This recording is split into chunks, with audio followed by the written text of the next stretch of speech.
الرحمن الرحیم انا اعطیناک الکوثر فصل لربک وانحر ان شانئک هو الابتر صدق اللہ علیہ العظیم.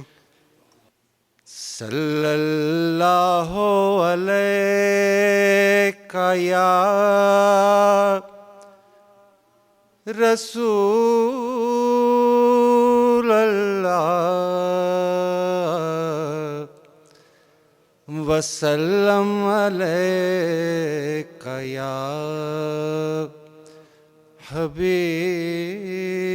اللہ صلی اللہ علیہ یا رسول اللہ وسلم علیہ یا حبیب اللہ.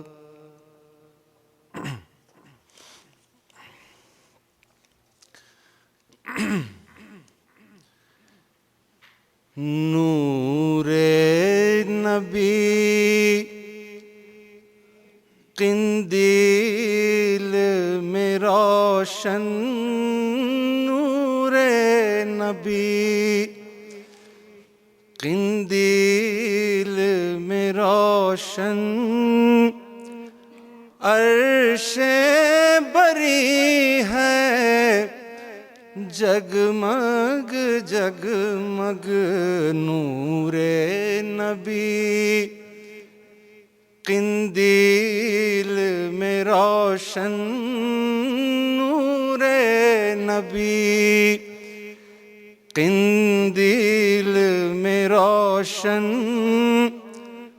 عرش بری ہے جگمگ جگمگ ذکر جمال سرور دی سے ذکر جمال سرور دی سے فرش زمیں ہے جگمگ جگمگ ذکر جمال سرور دی سے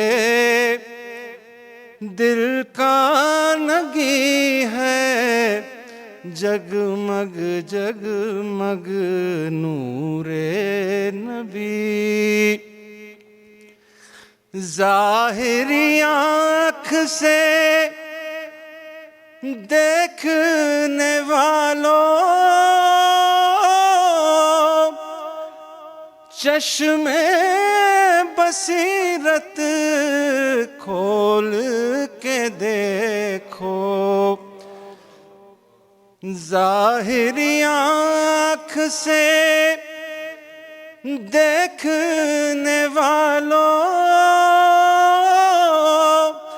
چشم بصیرت کھول کے دیکھو پھر تو تمہیں محسوس یہ ہوگا پھر تو تمہیں محسوس یہ ہوگا کوئی یہی ہے جگمگ جگمگ پھر تو تمہیں محسوس یہ ہوگا پھر تو تمہیں محسوس یہ ہوگا کوئی یہی ہے جگمگ جگمگ ذکر جمال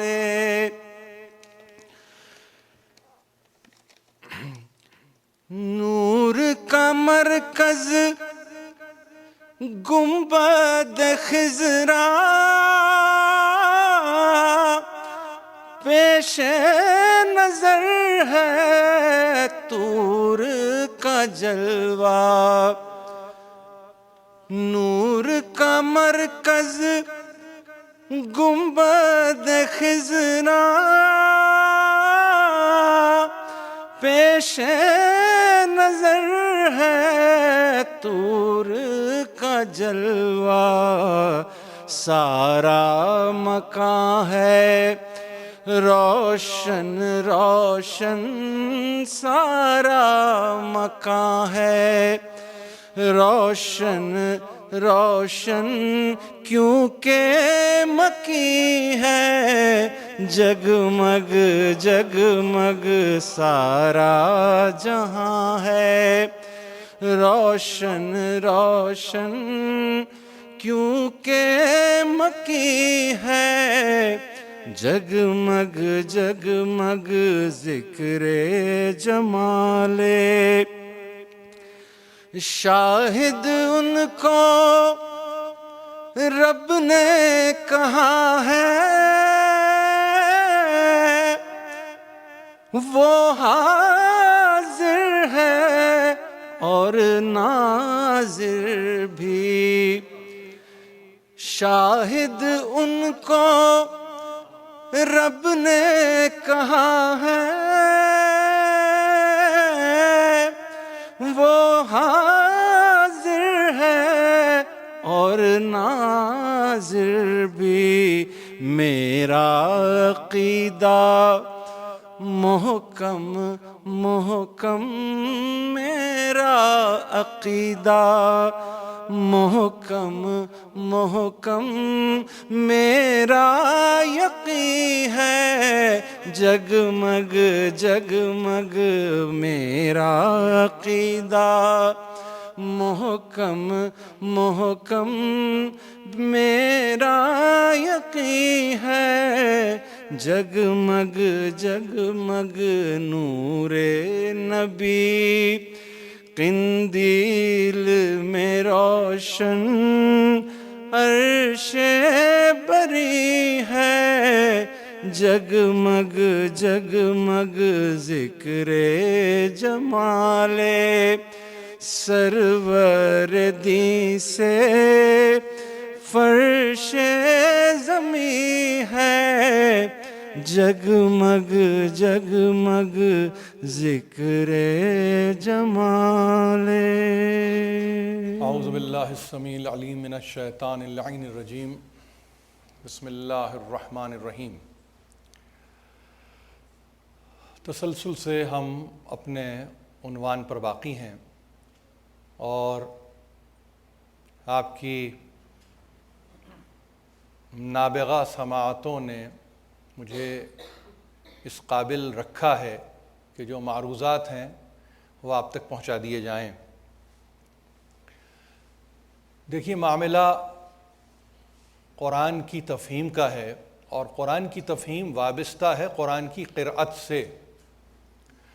قرأت اس لیے کہ انسان سوچے اور سمجھے۔ سوچنا سمجھنا اس لیے ضروری ہے کہ تفکر اور تدبر کے بغیر کچھ حاصل نہیں ہوتا۔ فکر کی منزل اس لیے ازبز ضروری ہے کہ وہ آپ کو آمادہ کرتی ہے اصلاح عمل کے لیے، اور جہاں اصلاح عمل ہو جائے وہ باعث نجات ہے، اور نجات ہی متاع حیات انسانی ہے۔ یہ وہ تذکرہ ہے کہ جس کو عالمین کے لیے قائم کیا گیا، بھیجنے والا رب العالمین، لانے والا رحمت للعالمین، اور اسی کی رحمت کے سائے ہم پرورش پا رہے ہیں۔ یہ ہمارا عقیدہ ہے، اور اس عقیدے پر ہمارا عمل دلیل ہے، اس لیے کہ وہ عقیدہ نہیں جہاں دلیل نہ ہو۔ جینے کے لیے دلیل چاہیے، اور جینے کی دلیل مضمر ہے، وَمَا خَلَقْتُ الْجِنَّ وَالْإِنسَ إِلَّا لِيَعْبُدُونَ۔ جینے کے لیے دلیل عبادت ہے۔ آپ منہمک ہیں ان تقاریر میں اور بہت ہی غور سے سنتے ہیں، اور میں اپنے لیے ظاہر ہے کہ نہ صرف یہ کہ ایک ذمہ داری بلکہ یہ مجھ پر فرض ہے کہ اس ذمہ داری کو جس حد تک حسن و خوبی سے میں اسے نبھا سکوں نبھانے کی از بس کوشش کرتا رہوں گا۔ کل کی تقریر میں عمدن نہیں بلکہ سہون، جب میں نے علامہ اقبال کا نام لیا ہے تو میں نے سید محمد اقبال کہا، اس کو درست کرنا ہے، وہ سید نہیں شیخ محمد اقبال۔ یہ جب تقریر کی رو میں انسان ہوتا ہے تو وہاں پر اس طرح کے سہو واقع ہو جاتے ہیں، اور میں اس میں کوئی کمزوری نہیں جانتا کہ اس کلام کو درست کر دیا جائے، اس لیے کہ بڑی ذمہ داری سے ریکارڈ کرنے والے اس کو ریکارڈ کر رہے ہیں۔ میں جناب توقیر زیدی سے یہ بھی مطالبہ کروں گا کہ جس غلطی کی طرف میں نشاندہی کر رہا ہوں اسے اگر کسی طرح سے وہ درست کر سکیں تو درست کریں۔ گو کہ اقبال نے کہا جواب شکوہ میں 1924 میں لکھی جانے والی اس نظم میں فرقہ بندی ہے کہیں اور کہیں ذاتیں ہیں، کیا زمانے میں پنپنے کی یہی باتیں ہیں؟ ظاہر ہے، لیکن غلطی تو میں نے کی ہے، سید کہا ایک شیخ کو، تو عجب نہیں کہ روح اقبال کس حد تک ناشاد رہی ہوگی، اس لیے کہ وہ تقریباً واقف تھے ہر ایک کے گن سے۔ دوسرا مسئلہ جو کل ہی کی تقریر سے وابستہ ہے، جب میں نے قواعد کا تذکرہ کیا اور یہ کہا کہ علم میں قواعد کا اجرا کیا، اور میں نے نام لیا ابو الاسود دیلمی، نہیں ابو الاسود دولی، یہ نام یاد رکھیے، اور میں نے عرض کیا عمدن نہیں بلکہ سہون، اس لیے کہ جیسے ہی دیلمی آپ کہتے ہیں تو مسلم تاریخ میں 3 نام ہیں۔ ابو شعیب دیلمی، ان کا سن وفات ہے 509 ہجری، اور انہوں نے حدیث کی ایک بڑی اہم کتاب دی ہے فردوس الاخبار۔ دوسرا نام ہے ابو منصور دیلمی، یہ ان کے صاحبزادے ہیں، ان کا سن وفات ہے 558 ہجری۔ انہوں نے والد کی کتاب فردوس الاخبار پر مسند الفردوس کے نام سے حدیث کا ایک پورا، یوں سمجھیے کہ آپ کے سامنے کام ہے جو تالیف ہے، اس کو پیش کیا۔ اور تیسرا نام ایک بڑا ہی اہم نام ہے اور اس نام کو یاد رکھنے کی ضرورت ہے، وہ نام ان 2 سے پہلے کا نام 444 ہجری میں گزرنے والے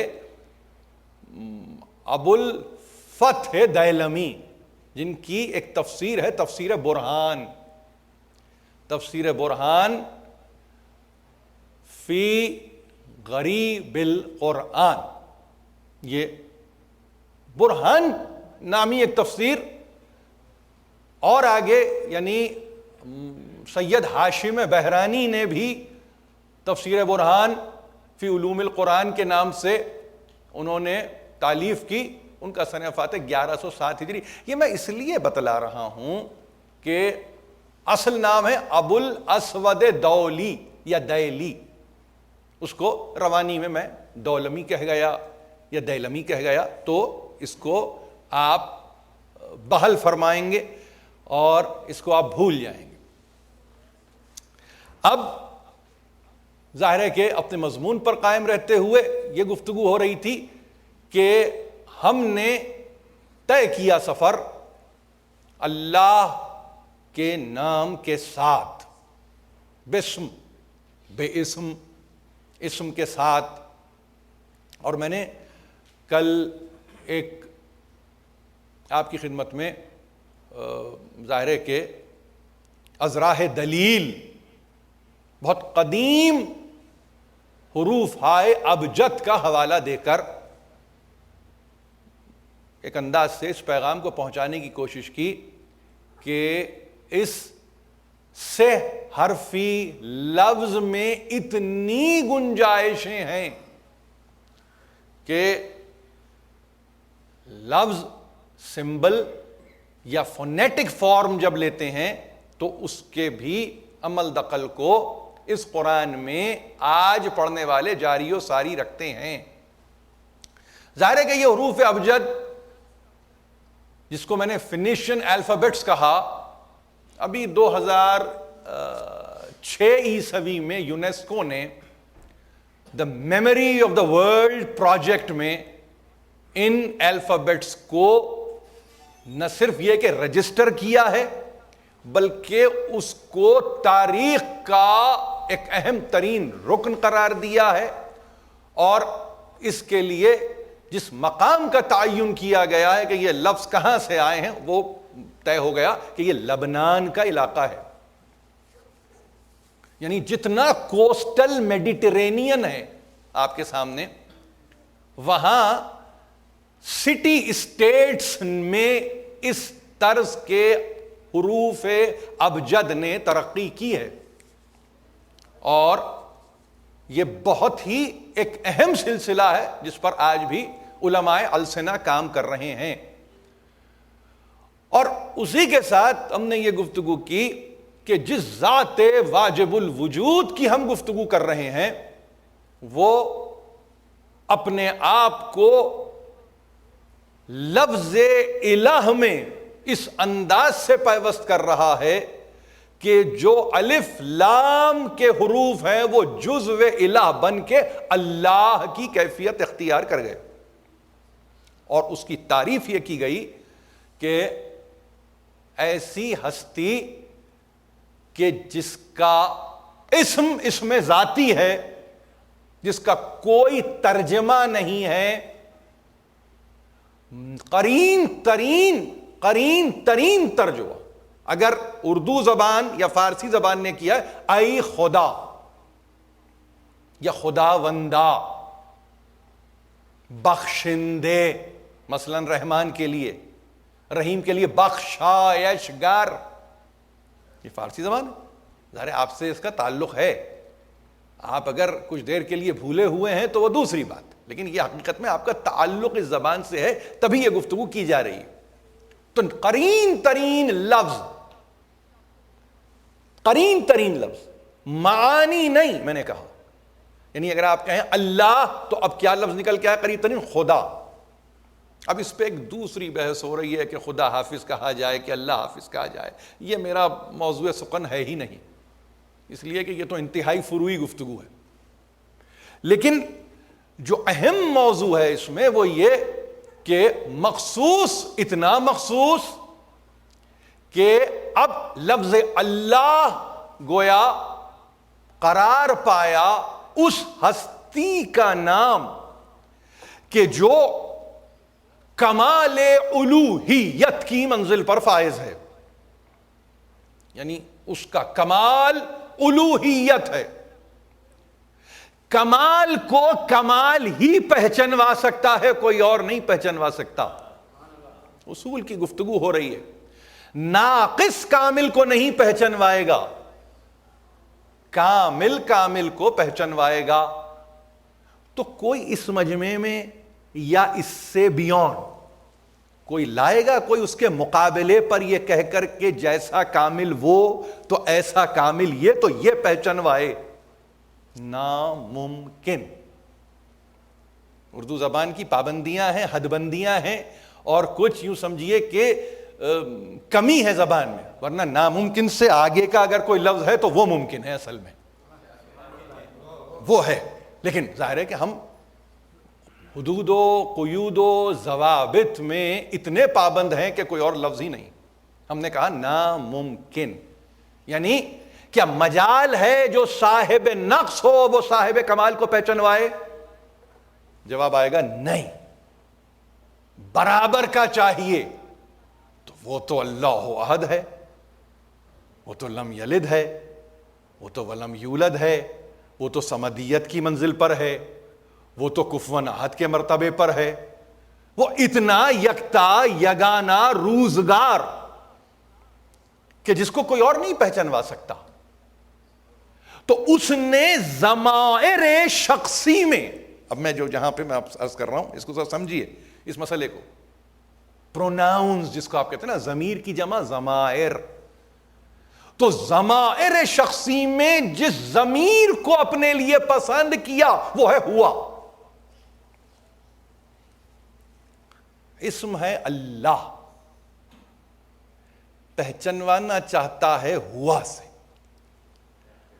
ضمائر شخصی میں دیکھیں نا، ہوا، ہیا، پھر دو آ جائیں تو ہما، پھر اسی طرح سے جمع الجمع کی منزل پر آ جائے تو ہم، تانیث کی منزل پہ ہے تو ہننا. یہ ضمائر ہیں، یہ ضمیریں ہیں. اپنے لیے اس نے پسند کیا ہوا. جیسے بقرہ، پہلی مرتبہ بقرہ میں هو الذی خلق لکم ما فی السماوات والارض، یہ بھی ہے. یہی نہیں بلکہ اور آگے آ جائیے، کسی کو ترتیب ڈھونڈنی ہے اور جو سمجھتا ہے کہ بھئی پہلی مرتبہ نزولی اعتبار سے کہاں یہ لفظ ہوا استعمال ہوا تو سورہ قلم میں ہو گیا. نون، بسم اللہ الرحمن الرحیم، نون والقلم وما یسطرون ما انت بنعمت ربک بمجنون وان لک لاجرا غیر ممنون وانک لعلی خلق عظیم فستبصر ما یبصرون. اور اس کے بعد بأیکم المفتون، ان ربک هو اعلم بمن ضل عن سبیلہ وهو اعلم من المہتدین. سورہ قلم نزولی اعتبار سے یہ دوسرا سورہ ہے. نون کی قسم، قلم کی قسم، جس سے کہ انسان سطریں قائم کر رہا ہے، اور اس کے بعد یہ اعلان ہو رہا ہے قسم کھانے کے بعد، نعمتوں کی قسم کھا کر، کہ تم مجنون نہیں ہو، تم دیوانے نہیں ہو، تمہارے لیے تو ایسا اجر ہے جو غیر ممنون ہے. ہم نے ایسا اجر تمہارے لیے رکھ دیا ہے. اور یہی نہیں بلکہ تم تو اس بلند مرتبہ اخلاق کی منزل پر فائز ہو کہ جس کا کوئی اندازہ بھی نہیں کر سکتا. وَإِنَّكَ لَعَلَىٰ خُلُقٍ عَظِيمٍ. یہ بڑی اہم آیت ہے، مسلمانوں کے پیش نظر ہے. سب مسلمان ہیں، سب کے پیش نظر یہ آیت رہتی ہے. عمل کتنا ہوتا ہے یہ آپ بہتر جانتے ہیں. خلق عظیم، اخلاق عظیم، بلند مرتبہ اخلاق کے حامل ہو تم. اور تم بھی دیکھو گے، یہ بھی دیکھیں گے کہ دیوانہ کون ہے. بِأَيُّكُمُ الْمَفْتُونُ، کون ہے جو دیوانہ ہے. اور اس کے بعد کہا ان ربک هو اعلم بمن ضل عن سبیلہ، وہ جانتا ہے کہ اس کے راستے سے کون بہکا اور بھٹکا اور گمراہ ہے، اور اسی کے علم میں ہے. وہ کون ہے؟ وہ تمہارا رب ہے کہ ہدایت یافتہ کون ہے.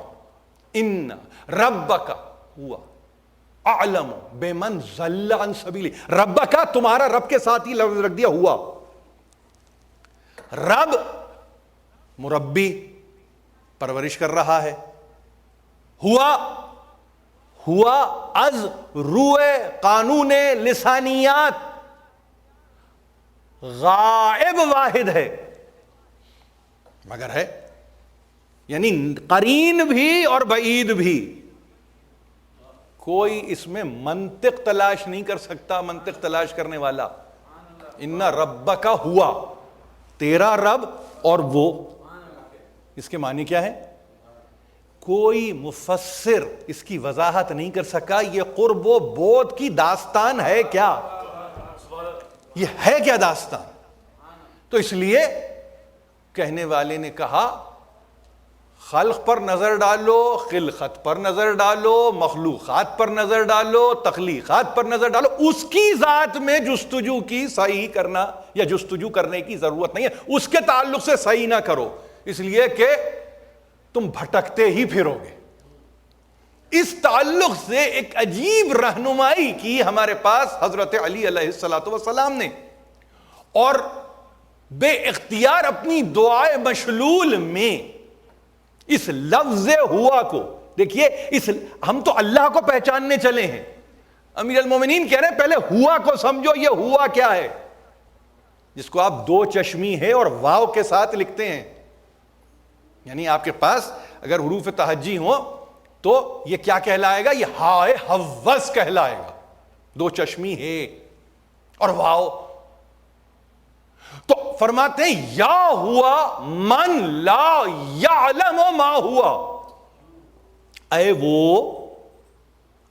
وہ کہ جس کے بارے میں کوئی نہیں جانتا کہ کیا ہے. اے وہ، یا ہوا من لا یعلم ما ہوا ولا کیف ہوا ولا این ہوا ولا حیث ہوا الا ہوا. فرماتے ہیں اے وہ کہ جس کے بارے میں کوئی نہیں جانتا. ما ہوا، من ہوا نہیں کہا ہے، من ہوا نہیں، ما ہوا، کوئی نہیں جانتا کہ وہ کیا ہے. اور آگے بڑھ کے ولا کیف ہوا، کیسا ہے، ولا این ہوا، کہاں ہے، ولا حیث ہوا، کس طرح ہے، الا ہوا، سوا اس کی ذات کے. یعنی ہوا سے سفر شروع ہوا اور ہوا پر جا کے ختم ہو گیا. کیا ہوا کسی کو خبر نہیں ہوئی. آپ سمجھ رہے ہیں؟ یعنی اگر یہ دلائل مذہب کے تعلق سے اور مذہب کے ایجاد کرنے والے کے تعلق سے نہ دیے جائیں تو آپ کہیں کیا مبہم باتیں ہو رہی ہیں، یہ کس قسم کی ابہام پر گفتگو ہو رہی ہے. اس میں تو لسانیات کے مسائل موجود ہیں، اس میں تو عقل کے مسائل موجود ہیں، مگر چونکہ پیش نظر وہ ذات ہے جو واجب الوجود ہے، وہ ممکن الوجود نہیں ہے، وہ حادث نہیں ہے، وہ قدیم ہے. یعنی اس کی قدامت صرف اس بات سے ثابت ہوتی ہے کہ نہیں معلوم کہ کب سے ہے، نہیں معلوم، ہمارے علم میں نہیں ہے، وہ ہمارے علم میں نہیں ہے.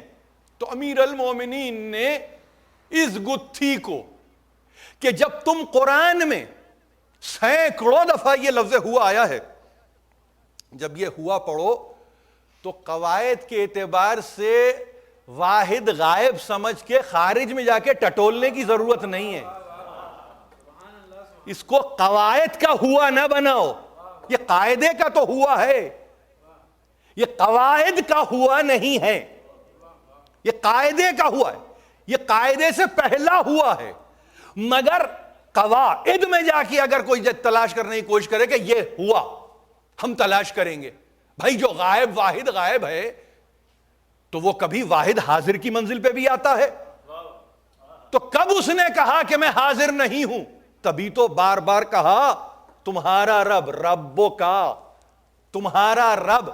تو رب جیسے کہ میں کہہ چکا ہوں، دہرانے کی ضرورت نہیں ہے، رب جو مربی و مشفق ہو، جو پرورش اور پرداخت کرتا ہو، جو آنے واحد کے لیے نگاہوں سے اوجھل نہ کرتا ہو، وہ ہے رب. یہ رب کی تعریف ہے. بھائی اگر نوح کشتی بنائیں وَاصْنَعْ فُلْكَ بِأَعْيُنِنَا، ہماری آنکھوں کے سامنے کشتی بناؤ، ہماری نگاہوں کے سامنے کشتی بناؤ.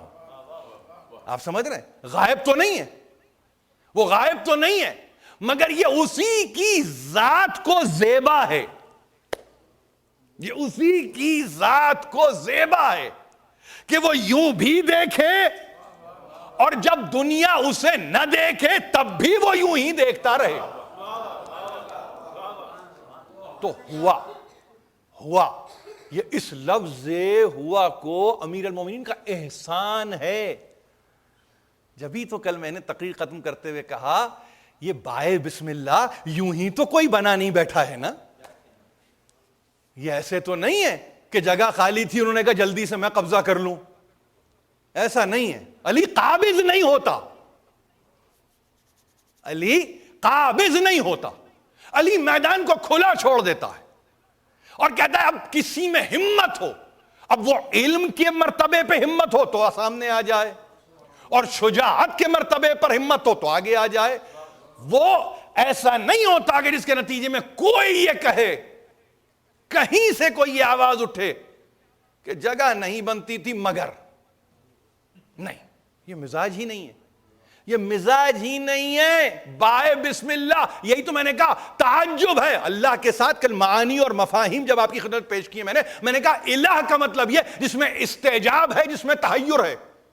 تو اللہ جب بنا اور اس میں ذات بنا تو اس کا مطلب یہ کہ ایسا کہ جس کو نہ فہم میں آپ سما سکتے ہیں، نہ ادراک میں آپ بتا سکتے ہیں، نہ آپ اپنے تصور میں لا سکتے ہیں، نہ اپنے تخیل میں کوئی جامہ پہنا سکتے ہیں. یعنی تحیر ہی تحیر، اور ایسا تحیر کہ مخصوص ہو کے رہ گیا ال کے ساتھ.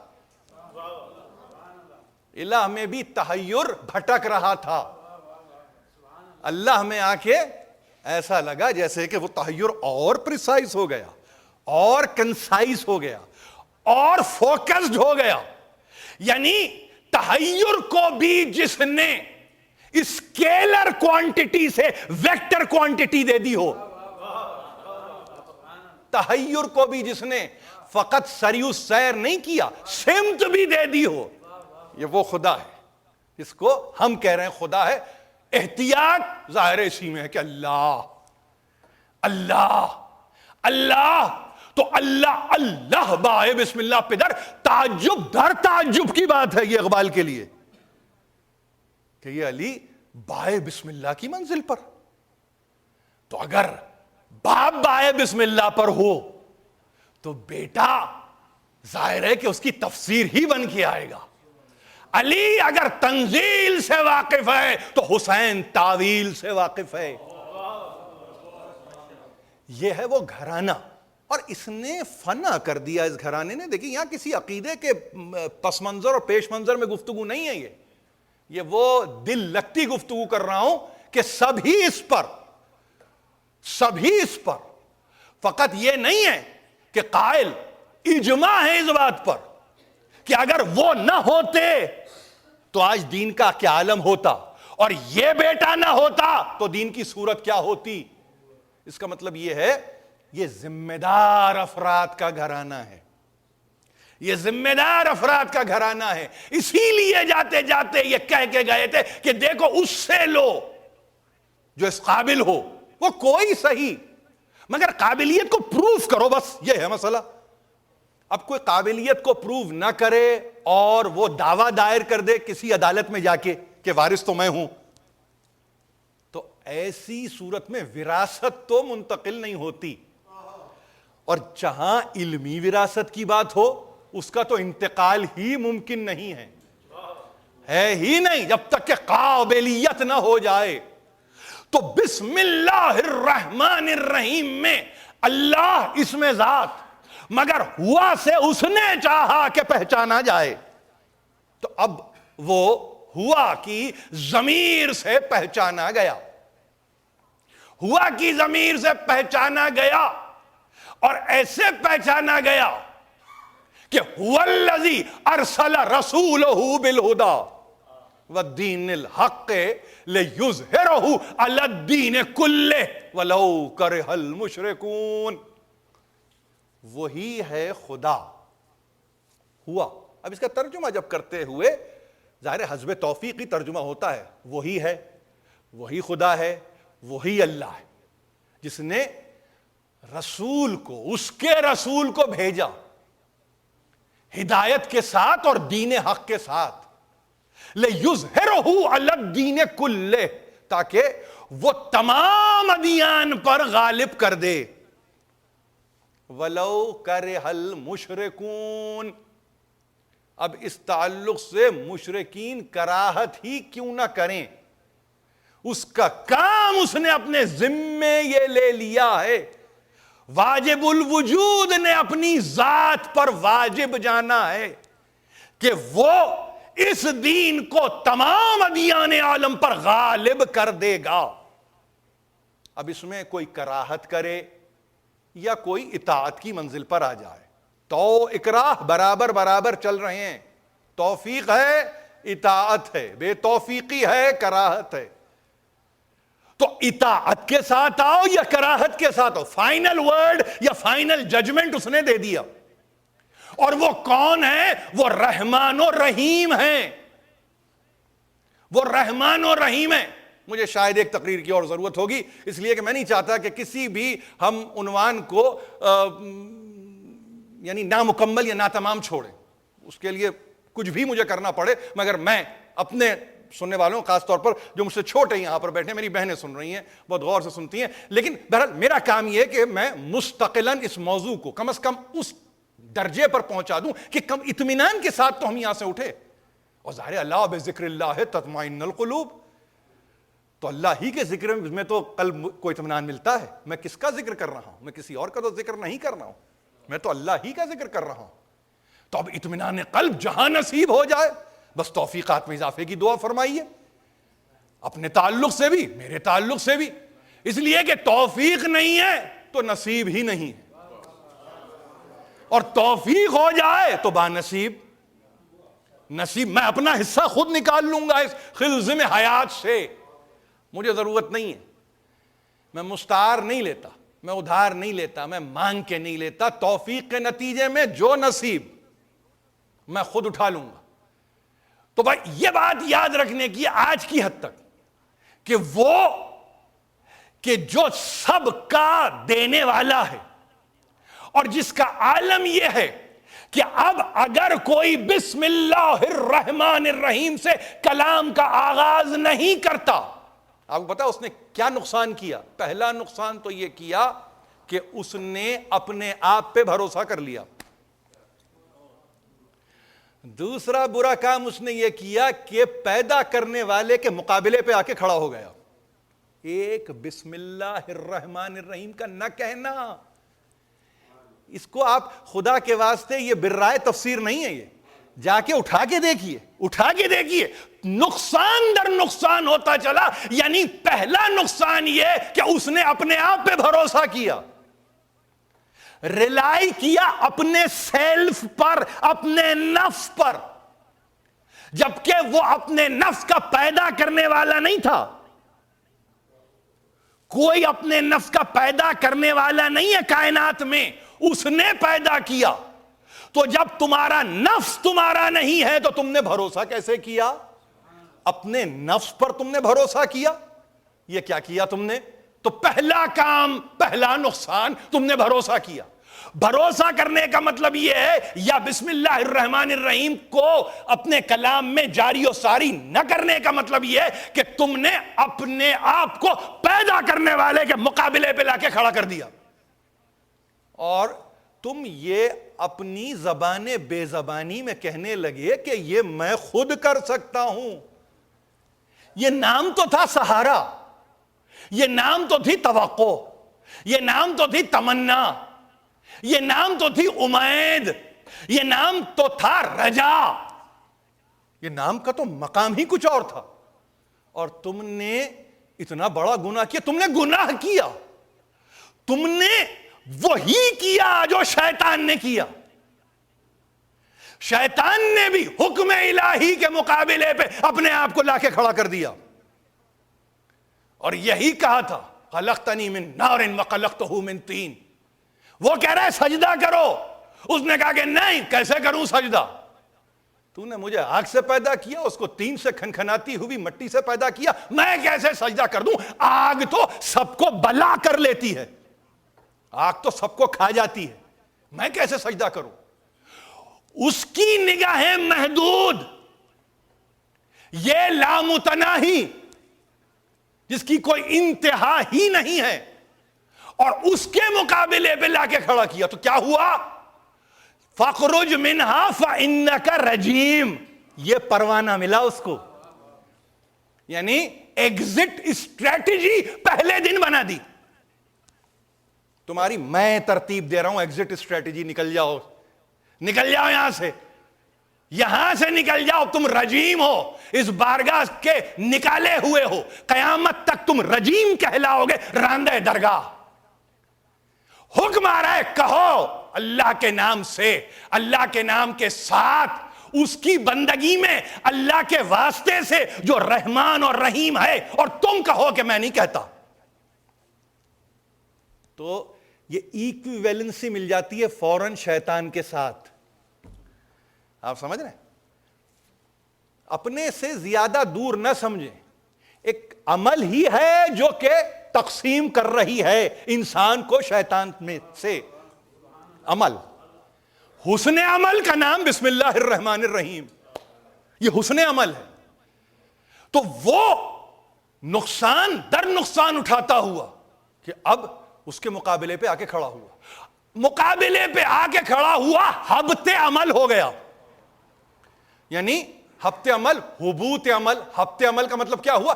جتنے اعمال کیے تھے سب اکارت ہو گئے، سب ضائع ہو گئے. ابھی قرآن شروع نہیں ہوا ہے پڑھنا، ابھی افتتاح کی منزل پہ نہیں آئے. بقرہ تو بعد میں ہے، افتتاح ہے قرآن پہ. اتنے مسائل ہیں فقط اس لیے کہ وہ جو انا درمیان میں ہے اور جو رکاوٹ کا باعث بن رہی ہے، اور وہ یہ کہتی ہے کہ نہیں، کیا فرق پڑتا ہے، کبھی پڑھیں گے کبھی نہیں پڑھیں گے، یاد رہا تو پڑھیں گے، یاد نہیں رہے گا تو نہیں پڑھیں گے. اس سے ہوتا کیا ہے؟ اب اس سہو سے، اس نسیان سے، اس خطا سے ہوتا کیا ہے بندے کو پتا ہی نہیں. لیکن ہوا کیا؟ ہوا یہ کہ حبوط عمل، سارے اعمال جو کر کے آیا تھا سب ضائع ہو گئے. ایک آیت کے نہ پڑھنے کے نتیجے میں. یہ برائے تفسیر نہیں کر رہا ہوں، یہ برائے نہیں ہے. جا کے اٹھا کے دیکھیے جو آپ کے ماخذ جہاں جہاں ملیں گے اور جہاں ان ڈیپتھ گفتگو ہے وہاں یہ گفتگو ہو رہی ہے بسم اللہ الرحمن الرحیم. کیا ہے بسم اللہ الرحمن الرحیم؟ میں نے کہا ہے آپ سے، بسم اللہ الرحمن الرحیم استعاذہ سے گزر کے استفادے کی منزل ہے. اب استفادہ اگر آپ کو نصیب ہوا تو اس کو ضائع نہیں جانے دینے والا، یعنی وہ کیا کرے گا؟ وہ کہے گا اب اعادہ چاہیے. اب 3 مرحلے آپ کو سمجھ میں آ گئے: استعاذہ، استفادہ، اعادہ. اقرا بسم ربک الذی خلق اعادے کی منزل ہے، یہ دہرائی کی منزل ہے. مجھے یہاں تک آ جانا تھا. کل کسی بچے نے، کسی بھائی نے مجھ سے کہا کہ آپ بہت جلدی ختم کر دیتے ہیں، 10 منٹ لے لیجئے. شاید جسارت کر رہا ہوں، 2 منٹ 3 منٹ 4 منٹ 5 منٹ شاید زیادہ ہو گئے، مگر معاف کیجئے گا، یہ میں آج ختم کر رہا ہوں، اس کو یہاں کنکلوڈ کر رہا ہوں. مجھے معلوم ہے تقریر طولانی ہوئی. یعنی ترجمہ آپ دیکھیے کیا ہوا. ترجمہ یہ نہیں ہے کہ ایسا حکم جو جبری و قہری ہو کہ پڑھو، نہ پڑھنا آتا ہو تب بھی پڑھو، نہیں، ایسا نہیں ہے. کل کی تقریر ایک لوں گا نا رحمان و رحیم کے تعلق سے، کل آپ کو لے جاؤں گا. لیکن آج یہ کہہ رہا ہوں، ریڈ، ریسائٹ، پروکلیم، لرن. یعنی کتنے ترجمے ہوئے انگریزی زبان میں، لیکن اگر تنہا اقرا سے کوئی شروع کرے تو فعل امر ہے. لیکن اگر کوئی ریٹراسپیکٹیولی جائے اور پراسپیکٹیولی بعد میں آئے تو وہ جو فعل امر بن رہا ہے اس کے لیے جو استعاذے سے نہ واقف ہے، جو استفادے سے نہ واقف ہے، اس کے لیے تو ایسا ہی ہے جیسے جبری حکم ہے. ایک ان پڑھ کو زبردستی پڑھانے کی کوشش کی جا رہی ہے، مگر جس سے گفتگو ہو رہی ہے اس کے دل پہ قرآن آ رہا ہے اور اس سے کہا جا رہا ہے استعاذہ، تو وہ کیا کہے گا؟ بے شک استعاذہ. وہ پڑھا ہوا تھا تبھی تو پڑھ رہا تھا. استفادہ کس سے؟ بسم اللہ الرحمن الرحیم، اس کے نام سے استفادہ کہ اسم ذاتی جس کا اللہ ہے، مگر اس میں صفتی رحمان بھی ہے، رحیم بھی ہے، جو رحمت سے ماخوذ ہیں، جس کا ماخذ رحمت الہی ہے، جس نے ہر شے کو گھیرا ہوا ہے. اور اس کے بعد کی منزل اب جو آئی اقرا، تو پتا چلا نہ یہ استعاذہ ہے، نہ یہ استفادہ ہے، بلکہ یہ تو اعادہ ہے، یہ تو عمل دہرائی ہے. ظاہر پڑھ کے آ رہے ہو نا، اعوذ باللہ من الشیطان الرجیم تم نے پڑھا، کسی نے تمہیں بھینچا نہیں اس وقت، کسی نے تمہیں دبایا نہیں اس وقت. بسم اللہ الرحمن الرحیم تم نے پڑھا ہے، تو جب تم نے پڑھ لیا تو اب دہراؤ، اب دہراؤ. اقرا بسم ربک الذی خلق، وہ اللہ رحمان و رحیم ہے، یہاں دہراؤ تیرا رب جس نے کہ خلق کیا ہے. نہ دہرانے میں یہ کہا کہ وہ جو پہلے پڑھ چکے، نہیں، وہ تو تم پڑھ چکے، لیکن یہ اعادہ ہے، اعادہ. اب ریڈ کہو، ریسائٹ کہو، پروکلیم کہو، لرن بائی ہارٹ کہو، کچھ کہو، تم کہو، لیکن بات یہ ہے کہ تم اتنے مانوس ہو کہ یہ کہہ کے لفظ اقرا ہم دنیا کو بتانا چاہتے ہیں کہ ہمارا تمہارا رشتہ کیا ہے. ہم معبود ہیں، تم عبد ہو. معبود کو حق پہنچتا ہے کہ وہ حکم دے، بندے کو یہ حق نہیں پہنچتا کہ وہ معبود کو حکم دے سکے. الہی و سیدی و مولایا و ربی، پروردگار اس قلیل توسل کو ہم سے قبول فرما. جو ہمیں پریشان ہیں ان کی پریشانیوں کو دور کر، جو ہمیں بیمار ہیں ان کو شفاء کامل عطا کر، جو ہمیں بے روزگار ہیں ان کو روزی مہیا کر. پروردگار واسطہ سرکار رسالت مآب کا، حضرت قطمی مرتبت کا، ہماری مشکلوں کو آسان کر دے. مسلمان جہاں جہاں بے سکونی اور تکلیف کے عالم میں، پروردگار ان کو چین و راحت نصیب فرما. وآخر دعوانا ان الحمد للہ رب العالمین.